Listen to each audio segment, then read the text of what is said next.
bahay na ako. Kauwi lang namin galing city ni Fiona. Meron lang ako ikukwento sa inyo sandali dahil nakakatuwa ba dahil sa pagda-diet ko, sa hirap ng mag-diet no, nagpa-fasting ako. So, kinikwento ko na po yun sa inyo. Itong ano na to, nung nandito sila Oliver, nung birthday ko, nung nag-party ako, di ba dito sila natulog. Nung pag-uwi nila, suotin ko sana to. So, grabe, parang akong sinakal. Parang masikip siya dito sa may ano ba. Kaya inubad ko siya, tas dito din, sa may tiyan, masikip din siya. Dito, tingnan po niyo, lumuwag siya, oh. Di ba, maluwag na siya, tas nasusuot ko na, tas yung sa braso, medyo lumuwag siya konti, hindi na siya masyado masikip. May ano nga siya, oh, nung hinubad ko to siya, sinuot ko to siya, noong dito sila Oli, hinubad ko, dahil nga, para akong ano ba, parang hindi ako komportable na suot ko to, parang hindi ako makahinga. Kaya, hinubad ko, nung hinubad ko siya, na ano sa kilay ko, to, tinan niyo na, dumihan siya. Kanina ko lang din napansin, dahil tagal-tagal ko na din itong sinuot. Gusto ko man tong pullover na to dahil lalo na ngayon na tinglamig na. Sabi ko naman pumayat na talaga ako, no? Nabawasan naman po talaga ako. Sayang hindi ko na videohan yung before ako nag-diet. Basta nag-start po ako sa 93. Ngayon ay 86 kilos na po ako. Siguro ngayon nag-85 na dahil hindi ko pa tiningnan yung, hindi pa ako hindi ko pa nagtimbang bang ilang kilo na dahil ilang araw na din ako na back to diet na din dahil nga dito si Oliver nung isang araw no nagkainan kami pero ano lang din yung kain ko, balance lang din, hindi as in talaga tulad mo na pataka lagkaon ba marag wala ng bukas. Pakita ko sa inyo ha. O dito nung last ko to siya suot as in at ito din yung sinuot ko nung birthday ko pauwi na sila uli nung time na yun. Ito din yung pantalon na sinuot ko. Masikip to siya nung binili ko. Kasi masikip siya sa akin. Yun, lumuwag na siya. Oh, kasya na talaga siya. Lumuwag na tayo. Hindi na siya masakit sa tiyan. Kasi pag umupo ako, naipit yung tiyan ko. Naipit yung mga ano pa naman itong Tapos lumuwag talaga siya. Tapos itong naman. Di ba? Nakita ko ba ninyo? Lumuwag talaga siya. Hindi na siya na dito sa tiyan ko. Nung last ko to suot, as in, sobrang masikip to sa akin. Hinubad ko talaga tong damit na to. Sabi ko, sayang, gusto ko pa naman tong to. Pero ngayon, nasuot na natin siya. Kaya nakakatuwa ba pag may resulta yung pag-diet at sobrang tiis ko pa naman na mag-diet. Basta ako mag-diet, no, pag magseryoso lang talaga ako, mabawasan naman talaga ako. Basta sayang na hindi ko na-videohan yung bago ako nag-diet. Basta nag-start po ako sa 93. At ngayon ay 86 kilos na tayo. At gusto ko pang bababa pa yan. Gusto ko na bago ako mag-40, bumalik ako. Kahit 70 kilos man lang, babalik ako sa 70 kilos. Hindi naman ako nagpapastress na nag-diet. Wala naman. Dandahan lang ba? Basta balance na yung kinakain ko. Tulad ngayon, yung kinain ko kanina, 2 biskwit lang. Dahil wala nga akong oras magluto. Dahil asikaso ko si Uma. Kasi si Uma po ngayon, mahirap po hindi siya halos umiinom. Binibigyan talaga mo ng oras na painumin siya. Kanina, sinusubuan ko siya kasi di niya kinain yung tinapay niya. Tapos, pag nasa bed na siya, painumin ko, hindi pa niya binubuka yung niya. Ayaw niya uminom. Kaya, ko siya ba? Kinakausap ko siya, tapos labas ako, pasok na naman ako. Para makalimutan niya ba? Para iinom lang talaga siya. Yun ang ginagawa ko. Kaya wala akong oras ka na. Tapos, naglinis ako sa bintana. Dahil ang ganda ng weather ngayon at kahapon at nung isang araw bukas din ata. Hindi ko nga natapos lahat. Ang dami pa namin bintana dito sa bahay namin, no? Dito sa kusina, hindi ko pa natapos. At dito sa kwarto ng pusa namin at saka Michelle, hindi ko pa natapos. At dito sa toilet ni Uma, ang linisan ko lang na bintana ay dito sa kwarto ni Uma, sa living room ni Uma, sa kusina namin sa taas at sa kwarto namin. So, marami pang bintana yung linisan ko. Tapos kailangan ko na kasing sunduin sa Fiona kaya nag-stop muna ako. Ngayon, nasa bahay na kami, kauwi lang namin. Pinainom po agad si Uma, naubos na yung isang baso. Salamat Lord, 4 na baso na yung naubos niya. Ipakita ko po sa inyo. 4 na po na ganito ang naubos ni Uma ngayon. Araw na to, simula kaninang umaga, 4 na ganito. Dapat 6 na ganito yung maubos ni Uma araw-araw. Dahil aabot na siya ng 1.5 liter na liquid na nainom niya, tubig or tea. At ngayon, papakainin, gagawan ko siya ng sabaw. Sabaw-sabaw muna si Uma ngayon. Kasi nga, hirap po siya. Parang si Uma kasi depressed siya eh. May sakit siya na naramdaman sa katawan, pero hindi niya sa amin maasabi. kung ano. Basta naramdaman lang namin, pag pinapaupo namin siya sa toilet niya, dyan sa upuan niya, hindi niya halos mataas yung kamay niya. Normally, sa left side lang, hindi niya mataas. Pag ginalaw mo yan na, ano talaga siya sisigaw. Ngayon naman sa right side na naman, dalawang kamay na, halos hindi na hindi mataas ba. Tapos kaya pag umuupo siya, parang siyang sako na nakalaylay ba. Kaya hindi niya halos mataas yung kamay niya, kaya hindi niya maubos-ubos yung tinapay. Kaya sabi ko kay Martin na, dapat, mag-ano na lang tayo na hindi siya masyadong matagal nakaupo dyan. At pagkakainin ko na lang. Kasi kung sa pagkain lang, kumakain naman siya. Pure usog lang, sa pagkain, walang problema kay Uma. Kumakain siya. Yung pagpapainom lang talaga sa kanya ang problema ngayon. Dahil hindi siya halos, ayaw niya. Kahapon, kagabi, painumin ko nga sana siya ng gamot. Naku, ayaw niya ibuka yung ano niya. Tapos, nung binigyan ko siya ng niluwa niya, buti na lang na may towel akong nilagay dito sa harap niya, kundi basa siya. Kaya nainis, nagagalit siya, minumura niya ako. Meron, depressed siya kasi may nasakit siya na naramdaman sa katawan niya. Kaya hindi din niya masabi sa amin kung ano. Sa mga hindi pa po ninyo alam na si Uma, meron po yan siyang osteoporosis. Parang 8 na, di ba sa spinal cord natin, ganyan-ganyan yung mga buto, no? 8 na sa buto ni Uma sa likod ang nasira. Dahil sa, hindi ko alam kung tama may pagkasabi ko nasira. Po sa Bisaya pa nabali, parang sinira siya ng sakit niya ng osteoporosis ba. Kaya ganyan na yan siya hindi siya maka-straight na ng tayo. Hindi niya masabi sa amin kung ano yung sakit niya. Yan ang problema. Kasi hindi din namin alam kung ano yung magsabi namin sa doktor. Basta sinasabi lang namin sa doktor, hindi niya mataas yung kamay niya, yung dalawa. Pag pinilit namin, nagsigaw-sigaw, sakit, awa-awa, sakit daw. Yan yung namin, yung pag-alala namin kay Uma ngayon. Kasi kung wala lang yan siya na extra na nararamdaman sa katawan, madali lang po yan siya alagaan. Kasi umiinom yan siya, hindi mo nga yan siya pagsabihan, siya na mismo nagiinom ng niya. Pero ngayon talaga kailangan kami ang nagpapainom. Kasi kung hinayaan mo lang ma-dehydrate talaga si Uma araw-araw. At ma-admit na naman sa hospital, no? Kaya, yan yung namin. Kakain mo na ako gutom na ako ba? Basta sa mga nagdadagit siya, no? Sinishare ko lang sa inyo yung namayat talaga ako. Luwag talaga siya. Mali, yan palagi yung napipiit. Naipit ito sa tiyan ko ba? Hindi siya ma-straight talaga na maluwag. Maluwag ba? Yeah, magda-diet pa tayo, no? Para next year, bago ako mag-40, 70 kilos na ako. Sana ako.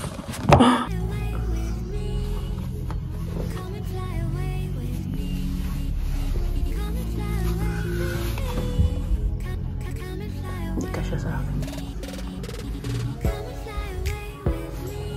Fiona! Wollte dich treten? Na? Wollte dich in den Butt treten? Ayaw Ayaw. Si Fiona Dinis, pauwi na kami. Sinundo ko siya. Fotzen. I'm the queen. No, and I'm you the are the queen. princess. No, and you. Aua. Ja, und das ist aua. Mama, Mama, kann ich morgen diese Kette tragen? Das ist doch M. Ja, immer noch. Dann sage ich, das erinnert mich an meine Mutter. Oh. Wie heißt deine Mama? Rosmarie. Warum ist das M? Ang lamig na ba? Hindi ko sinuot yung jacket ko, pero dadala ko yung jacket. Kanina kasing ganda ng weather, hindi masyadong malamig. Dahil umaraw ngayon na mag alas 6 na. Maglasing ko pa pala. Uy, yung cellphone ko pa, buntik na mahulog ito. Buntik na mahulog ito sa tubig. So, pag binuang diba, kaya wala pa tayo kapalit bagong cellphone, wala pa tayong pera pambili ng bagong cellphone ba. Yung cellphone ko kasi, yan siya, contract. Dito sa Germany kasi, okay yung mga kontrata dito. 2 years, pwede kang magawa ng bagong cellphone. After 2 years, pwede ka na naman kumuha. Bayad ka lang monthly. Kasama na doon ang prepaid mo, yung internet mo. At saka yung bayad mo sa cellphone, no? Mas mura kasi pag sa company ka, pag ganyan ba, magkontrata ka sa tawag nila. Basta, kung sa Pinas pa, parang Smart, Globe, ganyan mo. Ngayon, si Philip, tapos na siya mag-practicum. 1 week lang yung practicum niya kasi, bali, hinati siya. Next naman sa January ata or February ba yun? Basta, tong buwan na to, tapos na siya. Doon siya nag-practicum sa company nila Martin. At, sabi pa ng workmate ni Martin doon, kay Philip si Philip daw, tahimik daw, medyo mahiyain, hindi masyadong nagsasalita. Tapos pag nagsasalita naman, ang bilis-bilis daw. Ganyan po talaga yung si Philip. Ang bilis magsalita niya, hindi mo maintindihan. Dito sa bahay, palagi talaga yung pinagsabihan na, dandahan naman magsalita, hindi ka naman maintindihan. Para bang nagmamadali. Ganyan talaga siya. Tapos, hindi po talaga maintindihan yung sinasabi niya. Pati yung papa niya, hindi siya maintindihan. Kaya sabi ng papa niya, huwag kang, mabilis magsalita para maintindihan ka ng kausap mo.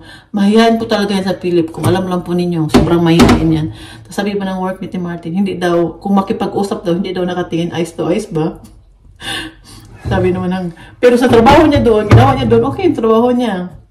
Pero yun nga lang, yung yung komunikasyon niya sa mga trabahante doon na nag-entertain sa kanya, mahihain si Philip. Grabe. Tapos na nga siya, 5 days lang siya doon at tamang-tama na yung papa niya panghapon sa trabaho. Bali, hinahatid siya doon ng umaga. Dinadala talaga siya sa loob ng company. Tapos, pauwi. Maglakad lang siya. Tinuruan lang siya ni Martin yung daan papunta dito sa amin. Kaya sabi ko, babuti na lang dahil si Pilipo. Naku, napakabagal. Parang babaeng kumilos yan. Napakabagal. Buti na lang nandito yung papa niya dahil si Philip kasi hindi pa yan sanay magsakay ng bus kasi. Hindi siya sanay magsakay. Kasi yung school niya, dyan lang kasi yan sa baba. Naglakad lang yan siya. Kaya hindi yan siya sanay. Kaya sabi ko kay Martin, buti na lang talaga na panghapon yung trabaho mo ba, mahatid mo siya doon.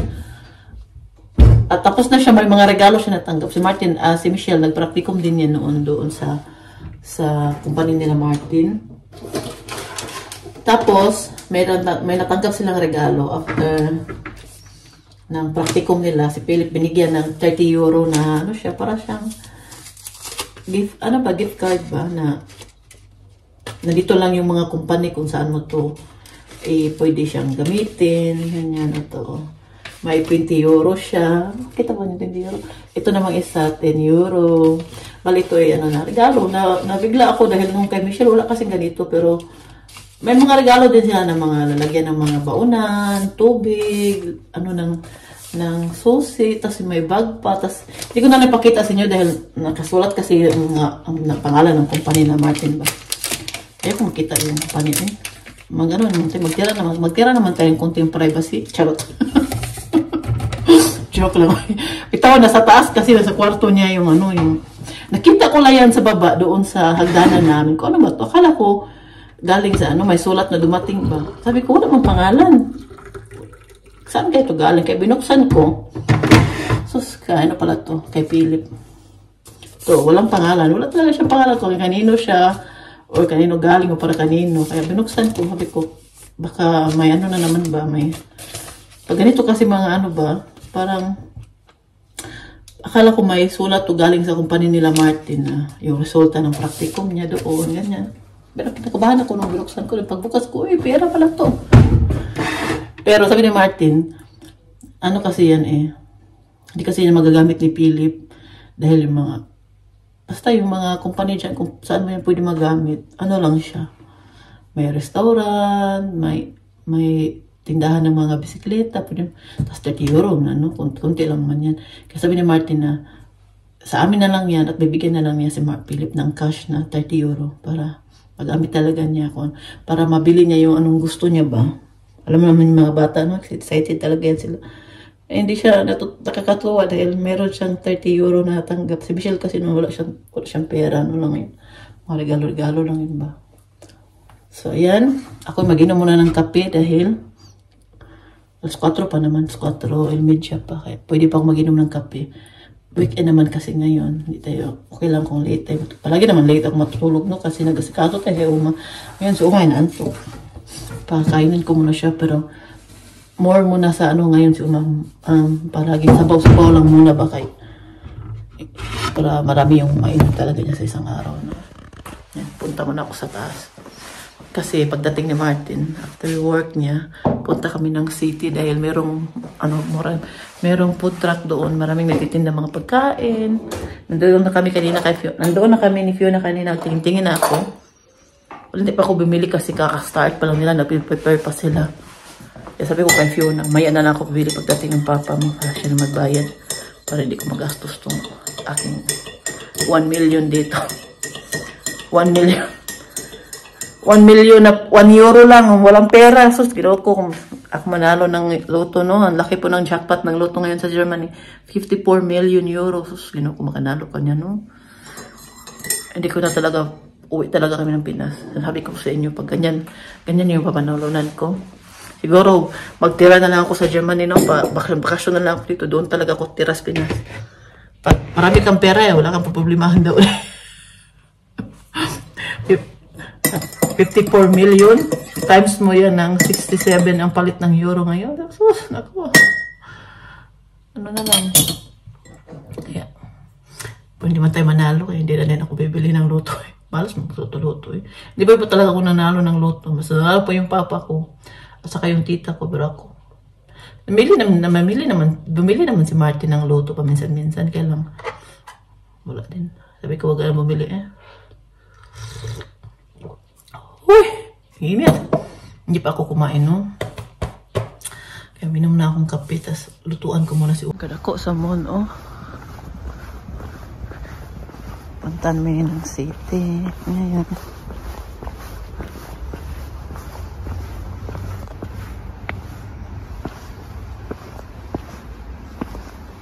Ang gutom ng yad ko.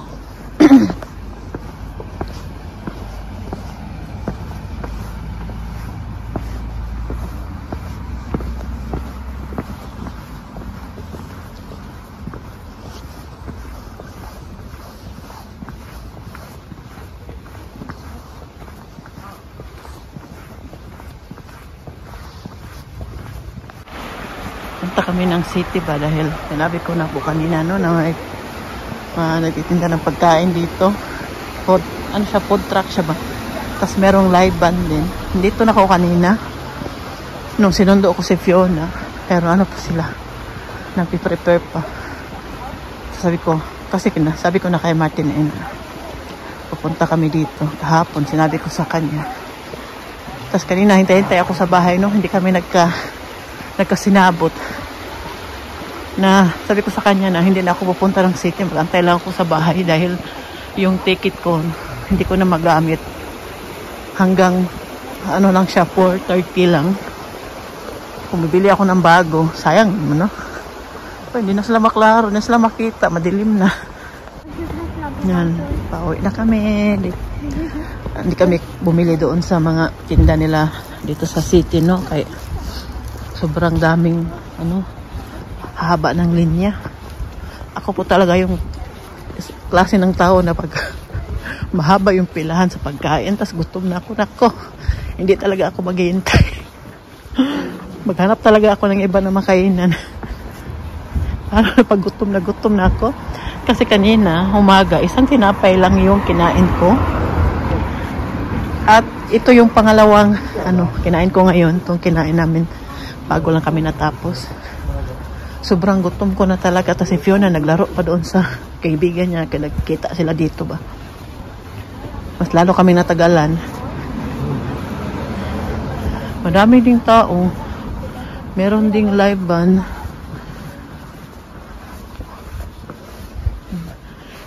Pauwi na kami kasi hindi na kami mag-stay dito dahil grabe namang lamig.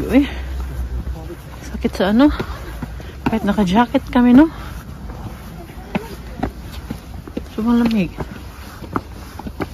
Buti na lang nakalakad-lakad. Sandali. Malayo-layo kasi yung pinarkingan namin.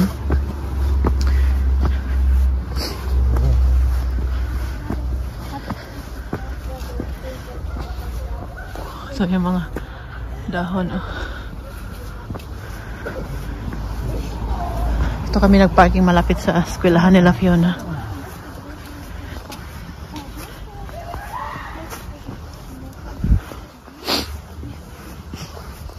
Tungtulo na yung sipon ko dahil sa lamig. Hast du Hunger? Wer ist das? Das ist Oma. Oma Elsbeth. Guck mal, die passt.